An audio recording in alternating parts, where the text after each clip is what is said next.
Capítulo 5. Caín y Abel probados. Caín y Abel, los hijos de Adán, eran muy distintos en carácter. Abel poseía un espíritu de lealtad hacia Dios, veía justicia y misericordia en el trato del Creador hacia la raza caída y aceptaba agradecido la esperanza de la redención. Pero Caín abrigaba sentimientos de rebelión y murmuraba contra Dios, a causa de la maldición pronunciada sobre la tierra y sobre la raza humana por el pecado de Adán. Permitió que su mente se encauzara en la misma dirección que los pensamientos que hicieron caer a Satanás, quien había alentado el deseo de ensalzarse y puesto en tela de juicio la justicia y autoridad divinas. Estos hermanos fueron probados, como lo había sido Adán antes que ellos, para comprobar si habrían de creer y obedecer las palabras de Dios. Conocían el medio provisto para salvar al hombre y entendían el sistema de ofrendas que Dios había ordenado. Sabían que mediante esas ofrendas podían expresar su fe en el Salvador a quien éstas representaban, y al mismo tiempo reconocer su completa dependencia de Él para obtener perdón, y sabían que sometiéndose así al plan divino para su redención, demostraban su obediencia a la voluntad de Dios. Sin derramamiento de sangre no podía haber perdón del pecado, y ellos sabían demostrar su fe en la sangre de Cristo como la expiación prometida ofreciendo en sacrificio las primicias del ganado. Además de esto, debían presentar al Señor los primeros frutos de la tierra, como ofrenda de agradecimiento. Los dos hermanos levantaron altares semejantes, y cada uno de ellos trajo una ofrenda. Abel presentó un sacrificio de su ganado, conforme a las instrucciones del Señor. Y miró Jehová con agrado a Abel y a su ofrenda. Génesis 4:4. Descendió fuego del cielo y consumió la víctima. Pero Caín, desobedeciendo el directo y expreso mandamiento del Señor, presentó solo una ofrenda de frutos. No hubo señal del cielo de que este sacrificio fuera aceptado. Abel rogó a su hermano que se acercase a Dios en la forma que él había ordenado, pero sus súplicas crearon en Caín mayor obstinación para seguir su propia voluntad. Como era el mayor, no le parecía propio que le amonestase su hermano y desdeñó su consejo. Caín se presentó a Dios con murmuración e incredulidad en el corazón tocante al sacrificio prometido y a la necesidad de las ofrendas expiatorias. Su ofrenda no expresó arrepentimiento del pecado. Creía, como muchos creen ahora, que seguir exactamente el plan indicado por Dios y confiar enteramente en el sacrificio del Salvador prometido para obtener salvación sería una muestra de debilidad. Prefirió depender de sí mismo. Se presentó confiando en sus propios méritos.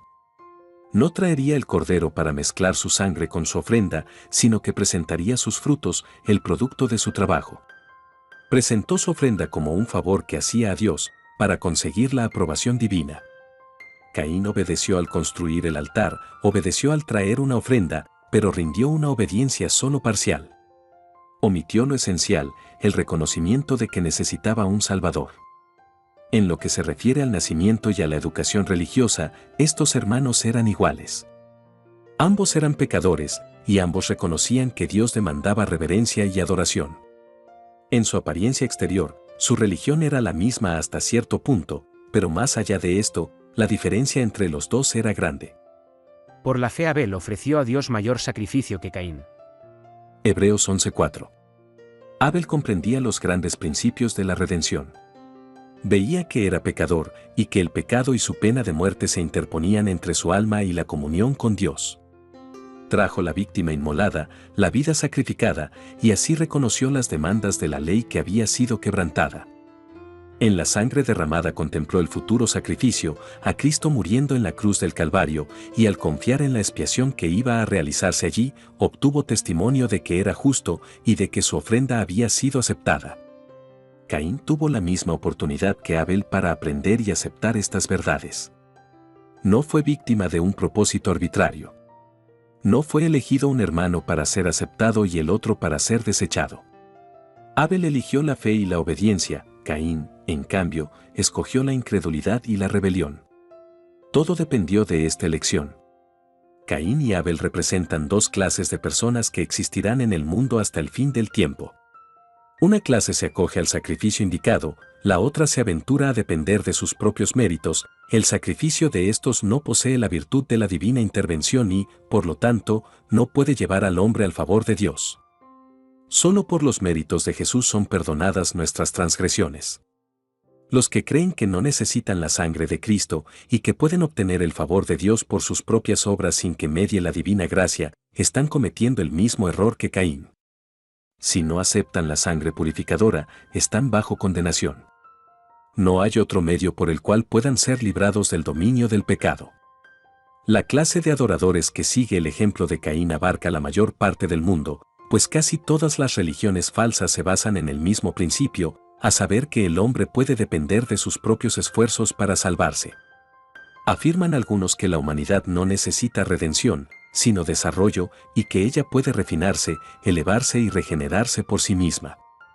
Como Caín pensó lograr el favor divino mediante una ofrenda que carecía de la sangre del sacrificio, así obran los que esperan elevar a la humanidad a la altura del ideal divino sin valerse del sacrificio expiatorio.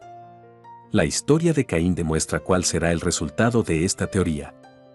Demuestra lo que será el hombre sin Cristo. La humanidad no tiene poder para regenerarse a sí misma. No tiende a subir hacia lo divino, sino a descender hacia lo satánico. Cristo es nuestra única esperanza. En ningún otro hay salud, porque no hay otro nombre debajo del cielo, dado a los hombres, en que podamos ser salvos. Hechos 4:12. La verdadera fe, que descansa plenamente en Cristo, se manifestará mediante la obediencia a todos los requerimientos de Dios. Desde los días de Adán hasta el presente, el motivo del gran conflicto ha sido la obediencia a la ley de Dios. En todo tiempo hubo individuos que pretendían el favor de Dios, aun cuando menospreciaban algunos de sus mandamientos. Pero las Escrituras declaran que la fe fue perfecta por las obras, y que sin las obras de la obediencia, la fe es muerta. El que dice, yo le he conocido, y no guarda sus mandamientos, el tal es mentiroso, y no hay verdad en él. Santiago 2:22, 17, Primera de Juan 2:4. Cuando Caín vio que su ofrenda era desechada, se enfureció contra el Señor y contra Abel, se disgustó porque Dios no aceptaba el sacrificio con que el hombre sustituía al que había sido ordenado divinamente, y se disgustó con su hermano porque éste había decidido obedecer a Dios en vez de unírsele en la rebelión contra él. A pesar de que Caín despreció el divino mandamiento, Dios no le abandonó a sus propias fuerzas, sino que condescendió en razonar con el hombre que se había mostrado tan obstinado. Y el Señor dijo a Caín: ¿Por qué te has ensañado, y por qué se ha inmutado tu rostro? Por medio de un ángel se le hizo llegar la divina amonestación: si bien hicieres, ¿no serás ensalzado? Y si no hicieres bien, el pecado está a la puerta. Génesis 4:6, 7. Tocaba a Caín escoger.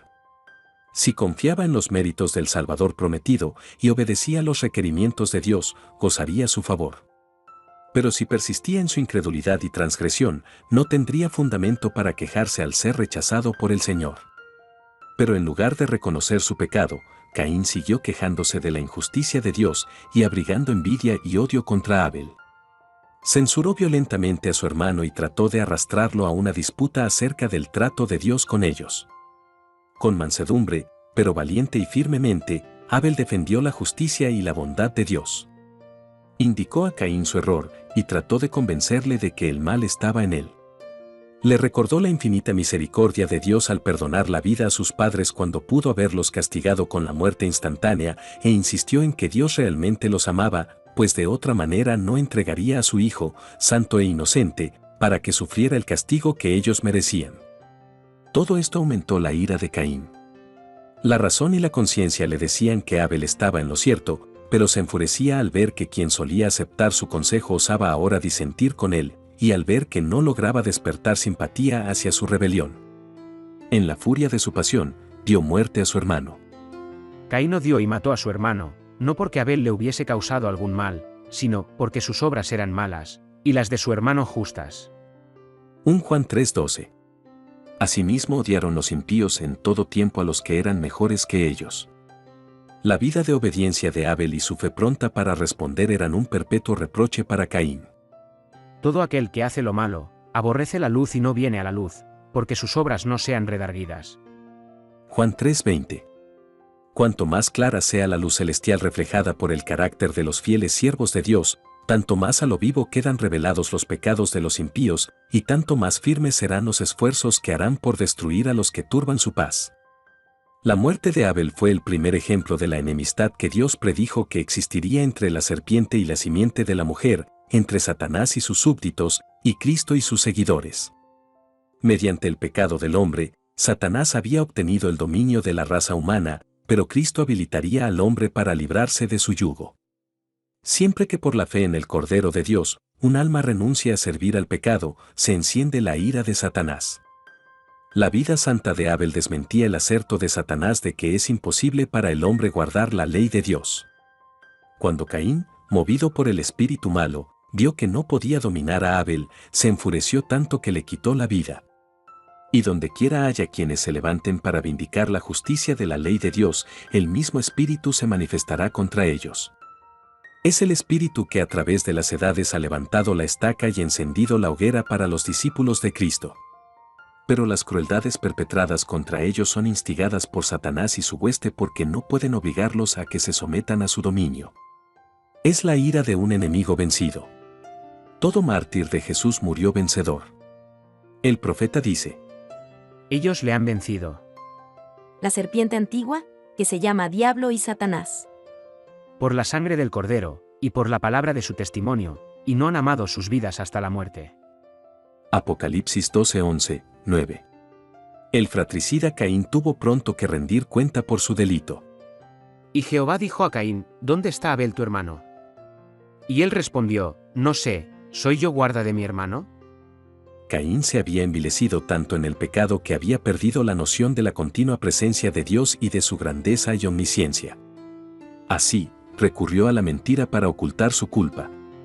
Nuevamente el Señor dijo a Caín: ¿Qué has hecho? La voz de la sangre de tu hermano clama a mí desde la tierra. Dios había dado a Caín una oportunidad para que confesara su pecado. Había tenido tiempo para reflexionar. Conocía la enormidad de la acción que había cometido y de la mentira de que se había valido para esconder su crimen, pero seguía aún en su rebeldía y la sentencia no se hizo esperar. La voz divina que antes se había oído en tono de súplica y amonestación pronunció las terribles palabras: Ahora pues, maldito seas tú de la tierra que abrió su boca para recibir la sangre de tu hermano de tu mano. Cuando labrares la tierra, no te volverá a dar su fuerza, errante y extranjero serás en la tierra. Génesis 4, 9 al 12.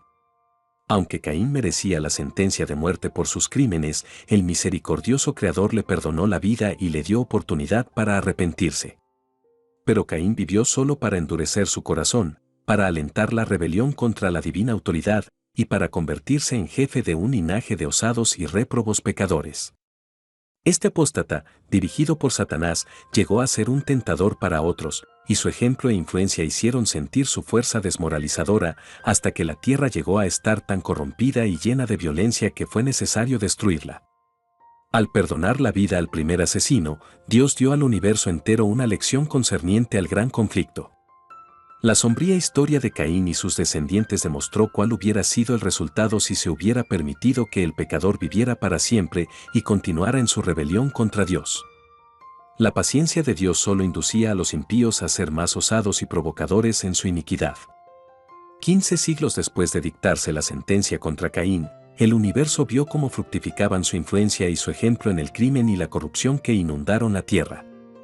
Se puso en claro que la sentencia de muerte pronunciada contra la raza caída por la transgresión de la ley de Dios era a la vez justa y misericordiosa.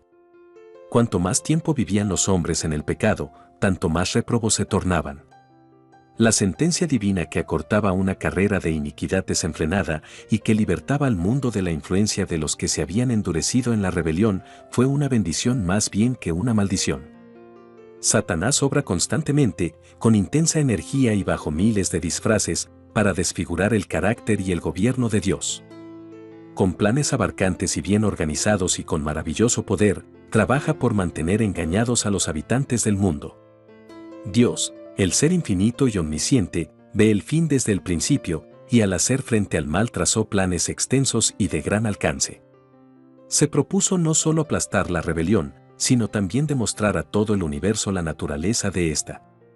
El plan de Dios se iba desarrollando y a la vez que revelaba su justicia y su misericordia, vindicaba plenamente su sabiduría y equidad en su trato con el mal. Los santos habitantes de los otros mundos observaban con profundo interés los acontecimientos que ocurrían en la tierra. En las condiciones que prevalecieron en el mundo antediluviano vieron ilustradas las consecuencias de la administración que Lucifer había tratado de establecer en el cielo, al rechazar la autoridad de Cristo y al desechar la ley de Dios. En aquellos despóticos pecadores antediluvianos veían los súbditos sobre los cuales Satanás ejercía dominio. Todo designio de los pensamientos del corazón de ellos era de continuo solamente el mal. Génesis 6:5. Toda emoción, todo impulso y toda imaginación estaban en pugna con los divinos principios de pureza, paz y amor. Era un ejemplo de la terrible depravación resultante del procedimiento seguido por Satanás para quitar a las criaturas de Dios la restricción de su santa ley. Mediante el desarrollo del gran conflicto, Dios demostrará los principios de su gobierno, los cuales han sido falseados por Satanás y por todos los que él ha engañado. La justicia de Dios será finalmente reconocida por todo el mundo, aunque tal reconocimiento se hará demasiado tarde para salvar a los rebeldes. Dios tiene la simpatía y la aprobación del universo entero a medida que paso a paso su plan progresa hacia su pleno cumplimiento. Él lo cumplirá hasta la final extirpación de la rebelión. Se verá que todos los que desecharon los divinos preceptos se colocaron del lado de Satanás en guerra contra Cristo. Cuando el príncipe de este mundo sea juzgado, y todos los que se unieron con él compartan su destino, el universo entero testificará así acerca de la sentencia. Justos y verdaderos son tus caminos, Rey de los santos. Apocalipsis 15:3.